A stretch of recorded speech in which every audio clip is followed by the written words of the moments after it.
All right, Mr. Nazario. So, let's go all the way back to square one, okay? I turned around on you at Food Line. I actually came out of Cost Plus, and I came up behind you. I saw you before you turned. And you had no tags displayed. I see it, but per the law, it has to be in the license plate bracket. I understand it's paper, and I understand why it's there. Yes. But at that time, I had no idea. I didn't know that you had a vehicle registration until I approached your car. And at that point, I was too busy dealing with you to deal with the tag. You want me to wipe your eyes? Okay. So, look, all this was going to be was, hey man, I stopped you. You didn't have a tag. You got your driver's license. I'd have ran you, and you'd have been on your way. Okay? What would have been a 2-minute traffic stop turned into all this.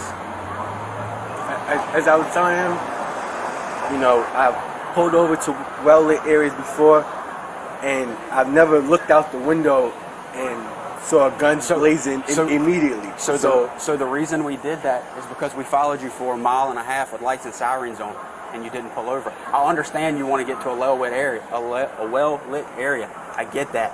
But when we follow you that long, look at the climate this day, and against everybody, against us, against y'all. You know what I mean? Yeah. I'm not out to hurt you, and I know you don't want to hurt me. That's not what it's about. What it's about is making sure that everybody goes home at the end of the day. So when you don't stop and you continue to proceed, our suspicions are raised. What's going on in the car? What don't he want us to see? So you pull into here, and if you would have just complied with the simple commands that we were giving you originally, it would have been done and over with. And you would have got back on your car and you'd be gone by now. But you wouldn't get out the car. You wouldn't comply. It just looking out the mirror and seeing your guns out already. That's what I was asking, like, what's going on? I was just... And not to mention you have... just confused. I know you weren't reaching, but not to mention you had a gun at your right leg. You get our perspective, though, on the safety issue for us as well? You get that? Yeah, I do. I do, and that's why I put my hands out, and I was just asking, what? And when you put your hands out, they were like this outside the window. How do we know nothing's in your hands? And I was telling you, stick your hands out, stick your hands out, stick your hands out. Then I was having you step out. You wouldn't do any of it. You following what I'm saying? Okay? So this can go one or two ways, okay?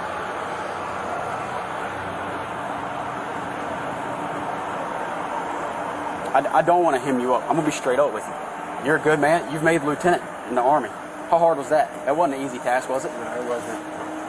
And what would this do to your career? It would hurt it. And I'm in the middle of getting promoted right now anyway, so yeah. To what, captain or first lieutenant? To first lieutenant. Okay. And then when we get you out of the car, we have to wrestle with you on the ground just to get your hands behind your back, just to put you in cuffs, just for the safety matter. You following where we're at? I mean, what would you do if you came across that overseas, you know? If you were infantry and you came across that? You following me? You see where we're coming from? I'm trying to work with you as much as I can.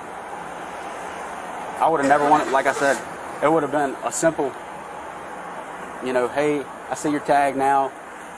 You know, make sure you get it displayed in the proper spot, and you'd have been moving on with your day, and I'd have been moving on with mine. But here we are. How's your eyes doing, Lieutenant? Better. And I keep calling you Lieutenant because I told you I'm a veteran. I respect rank. Okay, I was a corporal in the Marine Corps. I respect rank. However, I do have a job to do. Okay, I just talked about Chief of Police. You asked for a superior. He's off, obviously, right now. Saturday. I called him. He came out, talked. Here's how what I was thinking. I told him what I wanted to do. He said, that's no problem.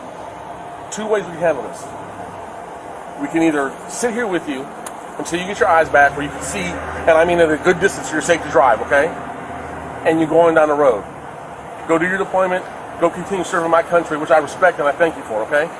Or we can push the issue, write you tickets for no license plate displayed, and for obstruction of justice. I don't even need to go that route because that route makes the Army get involved, and I know how they are. You don't know this. The Army, he'll vouch for it because he's been in and he's got friends that are legal officers. I know. The military is the only place. The military is the only place where double jeopardy exists legally. Because whenever we do to him, the Army can turn around and jam him for the same thing. I don't want to see that happen. You're obviously a second lieutenant. You ain't been in very long. You if you plan on making this a career or even 6 years or whatever, it's up to you. I don't care. There's no need getting this on your record. I don't want it on your record. However, it's entirely up to you. If you want to fight it and argue, I mean, and I don't mean that disrespectfully, okay? I mean, you have that right as a citizen. If that's what you want, we'll charge you, have you go to court, notify the command, do all that, or we can take time out of our night, which is not a problem. We're being paid to take care of people, okay? We'll sit here with you, get your eyes back. You and, what's your dog's name? Smoke. Smoke? It's a badass name for a badass dog. You and Smoke can get on down the road, okay? It's entirely up to you. What do you want to do? I ain't got no problem. I'll sit here with you till you get your eyes back and send you on down the road. Okay? I don't want to charge you. I will. It's my job. I don't want to. The chief's giving me discretion on how to handle it. He's like, these are the two choices. I said, that's what I was thinking. That's what I want to do. He's like, not a problem. We can either let it go, help him out, get his eyes back, and get him on down the road so the Army doesn't get involved, or we can charge you, and then it's a big hassle for you. It doesn't change my life one way or the way. You see what I'm saying? It's not about me. This is about you. What you want to do.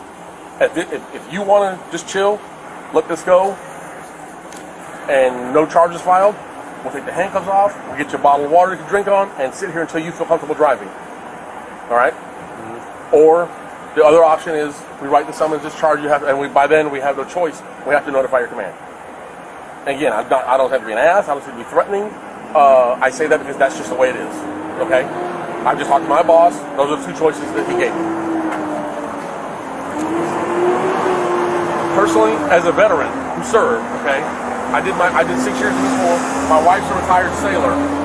She retired as a EA out of the Navy. Okay? I don't want to see you get jammed up by the Army. Okay? I don't want to see it happen. If you need to spit, just let us know. Go ahead and spit. Because we've both been sprayed, so we know what it's like. It sucks. If you need to spit, go ahead and spit. You're not going to offend us. Okay. All right. What do you want to do, Lieutenant? I'll let you tell me because... I mean, nobody's going to ask for charges, so you know I'm not going to ask for that. I understand that. However, I have to make that option available to you, right? I mean, I have to. So here's what I want to do. Especially as calm as you've been since everything ended, I want to take the handcuffs off, let you sit here with Smoke. We'll sit here and wait with you. Let your eyes come back. Okay, because it takes anywhere from 20 to 40 minutes, depending on how much actually got in the eyeball itself, before you can really see well how to drive, especially at night. Okay, we'll sit here with you, and then we'll get you on down the road. And the command won't know nothing about it. All right? I do have a good rapport with my command, so I wouldn't feel right not talking to them about it. So that's entirely on you. I'll put it this way then for you. They're going to hear from you. They will not hear from us. I'll give you that much respect, okay? Because I understand. I told you I was in for 6 years. It's always better for the command to hear it first from you than somebody else, especially the law enforcement. That's never a good thing. Go ahead and let help you. I want to talk to you a little bit, man. I get it, okay? I get the climate we're in right now. I get it, okay? The climate we're in, what the media is spewing with the race relations between minorities and law enforcement, I get it, okay? So like I told you, as far as you not stopping and because you're uncomfortable and you wanted a well-lit spot, Lieutenant, that happens all the time. It happens to me a lot. And it's I would say 80% of the time, not always, 80% of the time, it's a minority. And I totally get it.